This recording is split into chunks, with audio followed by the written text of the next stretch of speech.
ప్రతి ఒక్కరికి ఇల్లు కట్టిస్తామని చెప్పారు. కేంద్ర ప్రభుత్వం 25 లక్షల ఇల్లు రాష్ట్రానికి పేదల కోసం ఇచ్చింది. దానికోసం 32,000 కోట్లు ఇస్తే ఇల్లు కట్టకుండా గత ప్రభుత్వం కట్టిన ఇల్లు తప్ప ఇప్పుడు కట్టకుండా వాళ్ళు మాత్రం ఇంద్రభవనాల్లో ఉంటున్నారు. మీరు చెప్పండి, ఈ గ్రామంలో ఎవరికైనా పేదలకు ఒక ఇల్లు ఈ 5 సంవత్సరాల్లో మంజూరైందా?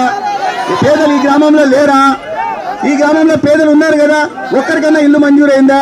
కాదు, మోసం చేస్తున్నారు. అదే సమయంలో అక్కడేమో ఆయన హైదరాబాద్లో లోటస్ పాండ్లో ఉంటాడు, పులివెందుల్లో పెద్ద ఇల్లు కట్టుకో ఉంటాడు, ఇడుపులపావులో పెద్ద ఇల్లు కట్టుకో ఉంటాడు, బెంగళూరులో 12 ఎకరాల్లో రాజభవనం కట్టుకో ఉంటాడు, తాడేపల్లిలో ఇల్లు కట్టుకో ఉంటాడు, విశాఖపట్నం కొండ మీద కూడా కొండను గుండు కొట్టి ఆడ కూడా ఇల్లు కట్టుకుంటాడు. ఇక్కడ మీ ఎమ్మెల్యే కేటురెడ్డి కూడా అదే పని చేస్తాడు. కబ్జాలు చేసుకుంటా, కొండలను కబ్జా చేసుకుంటా, చెరువును కబ్జా చేసుకుంటా, బోట్లో షికారు చేసుకుంటా ఇంద్రభవనాలు కడుతున్నాడు. కానీ పేదలకు మాత్రం ఇల్లు నిర్మించి ఇవ్వాలనే ఇంగిత జ్ఞానం లేనివాడు ఎమ్మెల్యే అయితేని ముఖ్యమంత్రి అయితే వాళ్ళందరికీ బుద్ధి చెప్పాల్సిన అవసరం ఉందా లేదా?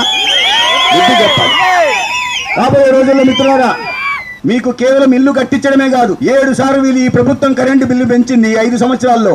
రాబోయే రోజుల్లో ఆ సమస్య లేకుండా మీకు ఉచితంగా సోలార్ ప్యానెల్లో ఒకరి మీద ఆధారపడకుండా ఒక్క పైసా కరెంటు బిల్లు కట్టాల్సిన అవసరం లేకుండా కట్టిన ఇంటి మీద సోలార్ కూడా పెట్టి మీ ఇంటికి సరిపడా విద్యుత్తును కరెంటుని ఇవ్వడమే కాకుండా ఎక్కువ మిగిలితే గ్రిడ్కి ఇచ్చి దాంట్లో కూడా మీకు ఆదాయం వచ్చేలాగా నరేంద్ర మోడీ గారి ప్రభుత్వం చేస్తుంది. ఇక్కడ రాబోయే తెలుగుదేశం ప్రభుత్వం చేస్తుంది. ఇల్లు కట్టడము, ఇల్లు కట్టిన తర్వాత దానికి కుళాయి కనెక్షన్ ఇవ్వడం, కరెంటు ఉచితంగా సరఫరా చేయడం కాకుండా మీకు ఉజ్వల సిలిండర్ ఇచ్చే పని, మీ ఇంట్లో బిడ్డలు ఉంటే చదువుకోవడానికి అమ్మఒడి లాంటి కార్యక్రమము ఒకరుంటే ఒకరు, ఇద్దరుంటే ఇద్దరు తీసుకొచ్చే ప్రయత్నం రాబోయే ప్రభుత్వం చేస్తుంది. ఈ ప్రభుత్వాన్ని మార్చాల్సింది. ఈ నమ్మక ద్రోహానికి, నయ వంచనకి పాల్పడిన ముఖ్యమంత్రుల్ని మార్చాల్సిన పని ఉంది.